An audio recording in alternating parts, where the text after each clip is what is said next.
Hello साथियों, स्वागत है आप लोगों का एक बार फिर से आपके अपने YouTube channel career India industrial में। आज की वीडियो का टॉपिक है कि मशीन्स ऑफ प्रोडक्शन डिपार्टमेंट में मशीनिंग के दौरान कुछ मेजर प्रॉब्लम आने वाली जो मुख्य समस्याएं होती हैं उसी पे हम चर्चा करेंगे। आज का जो हमने मेजर प्रॉब्लम लिया है वो 3 मेजर प्रॉब्लम हैं। जैसे आपका डाया वेरिएशन कर रहा है, यानी कि डाया में जो डाया है वो ओवर साइज़ हो रहा है, अंडर साइज़ हो रहा है, तो उसके लिए कौन कौन से फैक्टर्स जिम्मेदार हैं उस पे हम जानेंगे।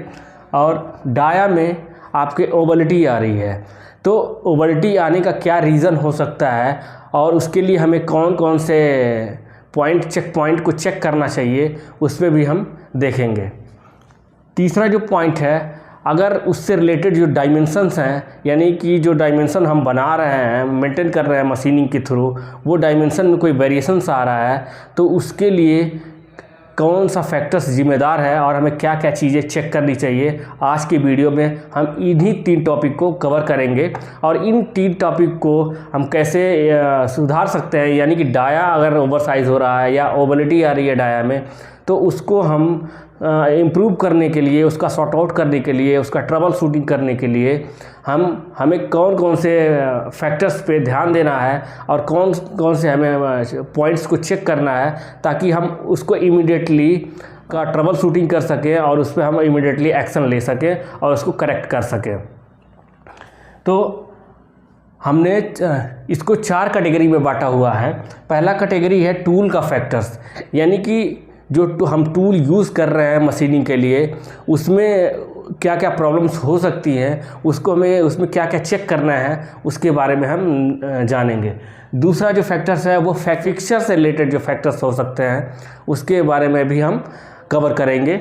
और तीसरा जो हमारा फैक्टर्स है वो मशीन से रिलेटेड फैक्टर्स क्या क्या हो सकते हैं, उस प्रॉब्लम्स के आने में उसमें क्या क्या चेक हम करेंगे, क्या क्या चेक पॉइंट्स हमारे होने चाहिए, उस पर भी हम देखेंगे। का पॉइंट जो है वो है अदर फैक्टर्स। अदर्स फैक्टर्स में हम बहुत सारी चीज़ें चेक करेंगे कि एक मशीनिंग में जो dia over size under size हो रहा है या फिर डायमेंशन में जो प्रॉब्लम्स आ रही है उसके लिए कौन कौन से चेक पॉइंट्स होने चाहिए, इस पे हम विस्तार से अच्छी तरीके से जानेंगे।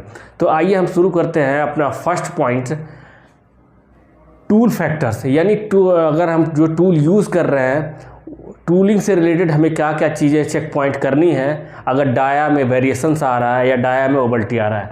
तो सबसे पहले आप क्या करेंगे, वीडियो में आगे बढ़ने से पहले मैं बताना चाहूँगा आप लोगों को कि सबसे पहले हम क्या करेंगे, अगर कभी भी किसी भी डायमेंशंस में या फिर डाया में कोई प्रॉब्लम आ रहा है तो सबसे पहले आप गेज को आइडेंटिफाई करिए कि जो आपका गेज है वो पूरी तरीके से प्रॉपर काम कर रहा है कि नहीं कर रहा है। उसकी मास्टरिंग करके आप चेक करिए कि वो एज पर मास्टर के हिसाब से, जो हमारा मास्टर सैंपल है उसके हिसाब से वो सही है कि नहीं है। अगर आपका गेज सही है तो आप अदर चीज़ों पे आप चेक करेंगे। ये जो हमने 4 फैक्टर निकाल रखे हैं, आप इस पे चेक करेंगे तो आपको कहीं ना कहीं चीज़ें फॉल्ट मिलेगा, आप उसको करेक्ट करेंगे तो आपकी जो प्रॉब्लम्स है उसको सॉर्ट आउट हो जाएगी। तो ये हम चलते हैं अपने टूल फैक्टर्स की तरफ। टूल फैक्टर में हम क्या क्या देखेंगे, जैसे टूल की कंडीशन देखेंगे, यानी कि जो हमारा टूल है, जो हम टूल यूज़ कर रहे हैं उस डाया को बनाने के लिए, चाहे वो इंसर्ट हो या फिर ड्रिल हो या एंड मिल हो या किसी भी टूल का यूज़ कर रहे हैं, तो उसकी जो कटिंग एज है वो प्रॉपर तरीके से काम कर रही है कि नहीं, कर रहा है कि नहीं है, यानी कहीं उसमें चिप ऑफ तो नहीं हो गया है या फिर कोई मटेरियल चिपक तो नहीं गया है, इसको हम आइडेंटिफाई करेंगे। नेक्स्ट जो है टूल लाइफ को मॉनिटर करेंगे, यानी कि जो हमारा टूल लाइफ होता है उसको हम मॉनिटर करते हैं पर डे।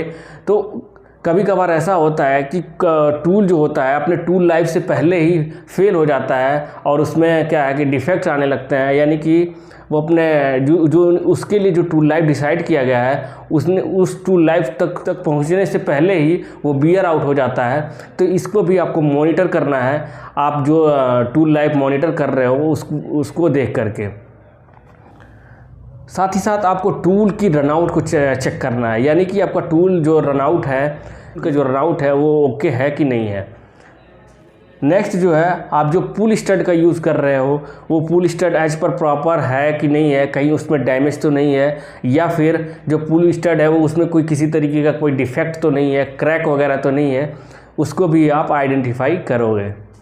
नेक्स्ट है कॉलेट की कंडीशन। कॉलेट आपका प्रॉपर लगा होना चाहिए, यानी कि जिस साइज़ का आपका टूल हो उसी साइज़ के स्टैंडर्ड कॉलेट का आप यूज़ करेंगे। कभी कभार होता है कि हम जल्दबाजी के चक्कर में स्मैच कर देते हैं और किसी का कॉलेट दूसरे कॉलेट में लगा देते हैं, तो वहाँ पे डाया का वेरिएशन आने का चांसेस बढ़ जाता है, क्योंकि वो धीरे धीरे क्या होता है उसमें रनआउट जनरेट हो जाता है और dia under size over size होने लगता है। नेक्स्ट जो है वो होता है कि अगर हम टूल को क्लैंप कर रहे हैं, यानी टूल हमारा प्रॉपर टाइट है कि नहीं है, या फिर अगर हम इंसर्ट का यूज़ कर रहे हैं तो जो उसमें जो इंसर्ट यूज़ कर रहे हैं वो इंसर्ट पूरी तरीके से क्लैंप है कि नहीं है, या फिर इंसर्ट कहीं लूज़ तो नहीं है, या इंसर्ट का जो इंसर्ट है वो उसका कंडीशन जो है वो सही है कि नहीं है, इसको भी हम चेक करते हैं। इसके साथ साथ और भी फैक्टर्स आप टूलिंग से रिलेटेड चेक कर सकते हैं। अब हम बढ़ते हैं अपने नेक्स्ट पॉइंट जो है फिक्चर्स। अगर हमें फिक्चर में देखना है, ये सारे पॉइंट हमारे ओके हैं, तो हम क्या करेंगे अपने फिक्चर्स में देखेंगे कि फिक्चर में क्या क्या प्रॉब्लम्स हो सकती हैं।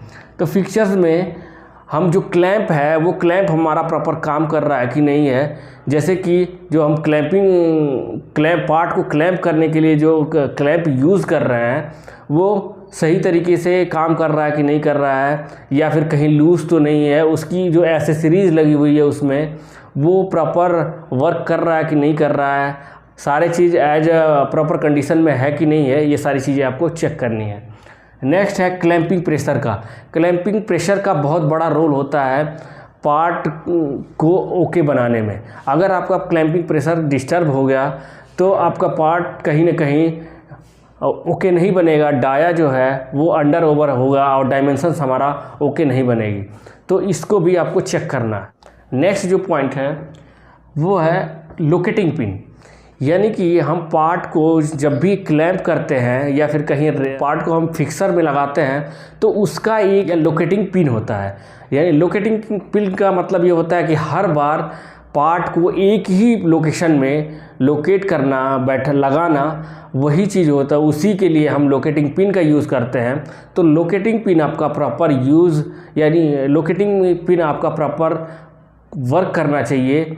और अगर आपका लोकेटिंग पिन कहीं लूज़ है या फिर उसमें कोई डिफेक्ट है तो आप उसको आइडेंटिफाई करिए और उसको करेक्ट करिए। नेक्स्ट है रेस्टिंग पैड। रेस्टिंग पैड का भी बहुत बड़ा रोल होता है आपके डाया या डायमेंशंस को कंट्रोल करने के लिए। रेस्टिंग पैड अगर आपका एज पर जो रिक्वायरमेंट है उसके हिसाब से अगर सही नहीं है तो आपका डाया जो डायमेंशंस है उस पर बहुत बड़ा इफ़ेक्ट पड़ता है। डाया और डायमेंशन आपका ओवर साइज अंडर साइज हो सकते हैं। सीक्वेंस वाल्व, नेक्स्ट जो पॉइंट है वो है सीक्वेंस वाल्व। सीक्वेंस वाल्व जो होता है ये फिक्सर के क्लैंपिंग सीक्वेंस को कंट्रोल करने के लिए यूज़ किया जाता है। जैसा कि आप लोगों ने देखा होगा कि फिक्सर में जो सीक्वेंसिंग वाल्व है उसी के द्वारा हम जो फ्लो, जो हाइड्रोलिक का फ्लो है उसको कंट्रोल करते हैं, और उसी कंट्रोल के द्वारा ही हम फिक्सर में कौन से पार्ट के कौन से एरिया को कब क्लैंप करना है और कब कौन सा क्लैंप एक साथ हमें करना है, इसको हम सीक्वेंस वाल्व के थ्रू ही कंट्रोल करते हैं। तो ये भी आपका ओके होना चाहिए। नेक्स्ट है आपका हाइड्रोलिक लीकेज, यानी कि हाइड्रोलिक जो लीकेज है वो भी आपके डाया ओवर साइज और अंडर साइज होने में और एक बहुत बड़ा भूमिका निभा सकता है। तो आप अपने जो भी पाइप यूज़ हो रहे हैं क्लैंपिंग से रिलेटेड, क्लैंपिंग फिक्सर में, आप उसको चेक करिए कहीं उसमें कोई लीकेज तो नहीं है, या फिर वो अगर जो पाइप वगैरह यूज़ कर रहे हैं वो सही प्रॉपर तरीके से है कि नहीं है, उसको भी आप आइडेंटिफाई करिए। नेक्स्ट जो हम बढ़ते हैं अपने नेक्स्ट पॉइंट की तरफ वो है मशीन फैक्टर्स, यानी कि मशीन जो हमारा dia under size over size हो रहा है उसमें मशीन की जो फैक्टर्स है वो कौन कौन से हो सकते हैं।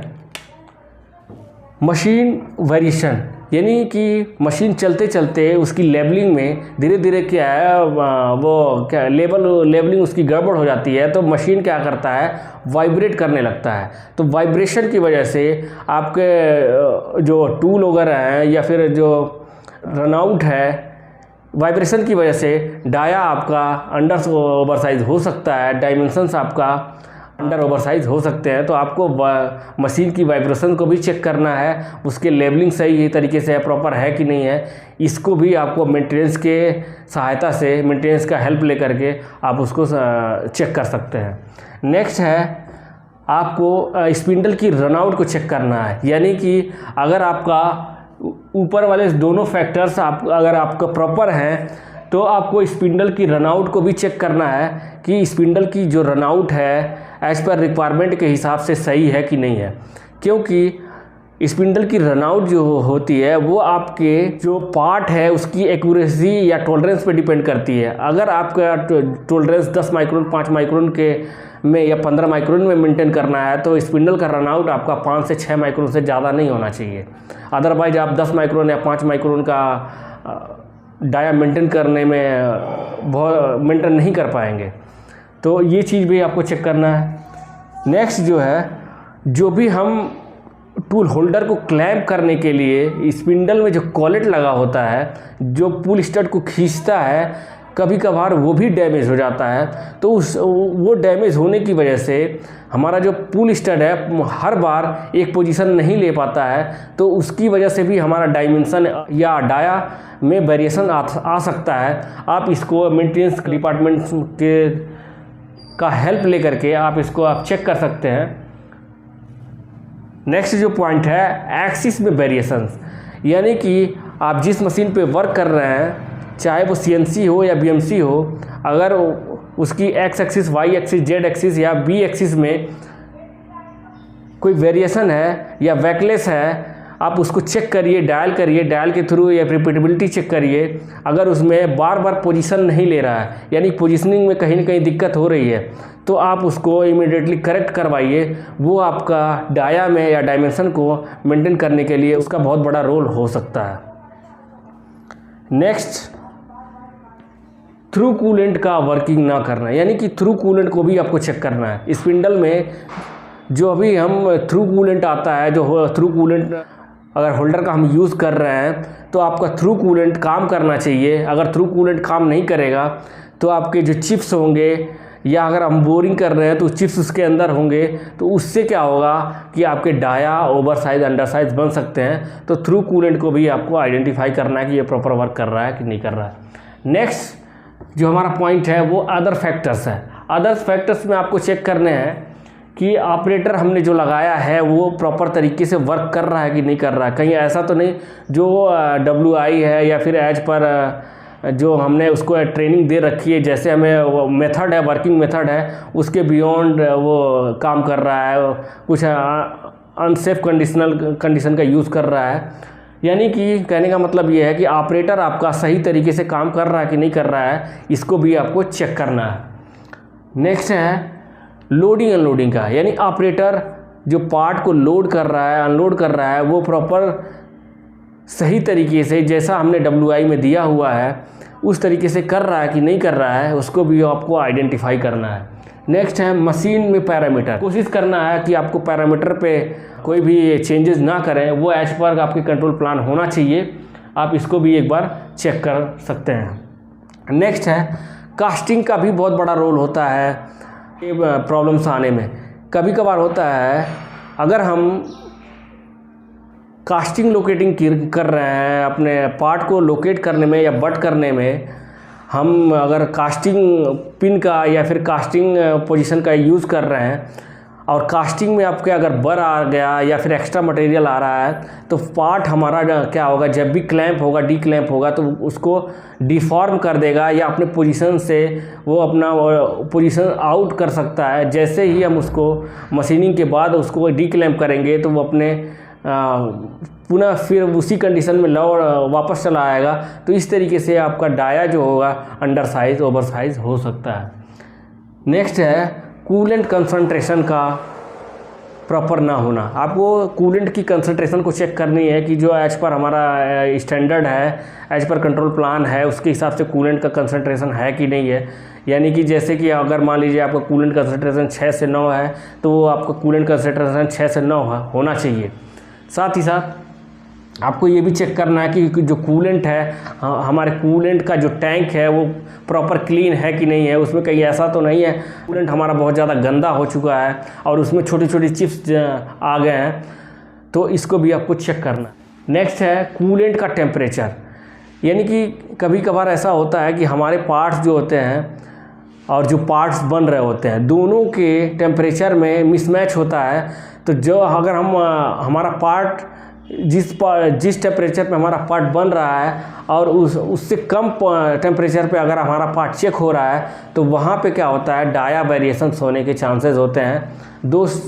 10 से 5 माइक्रोन डाया आपका कम बेसी हो सकता है।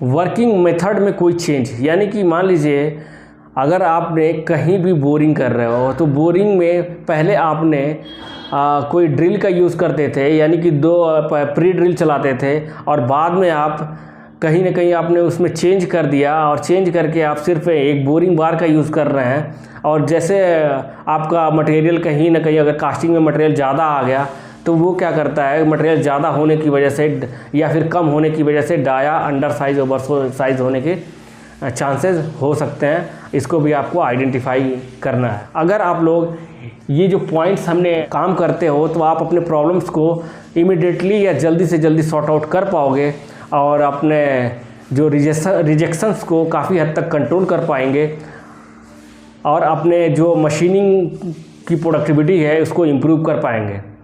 आई होप आप लोगों को ये चीज़ें काफ़ी अच्छे से समझ में आया होगा। अगर अच्छे से समझ में आया है तो ज़्यादा से ज़्यादा तक लोगों तक पहुंचाइए और लाइक शेयर और सब्सक्राइब करिए। मिलते हैं आप लोगों से नेक्स्ट वीडियो में, तब तक के लिए जय हिंद।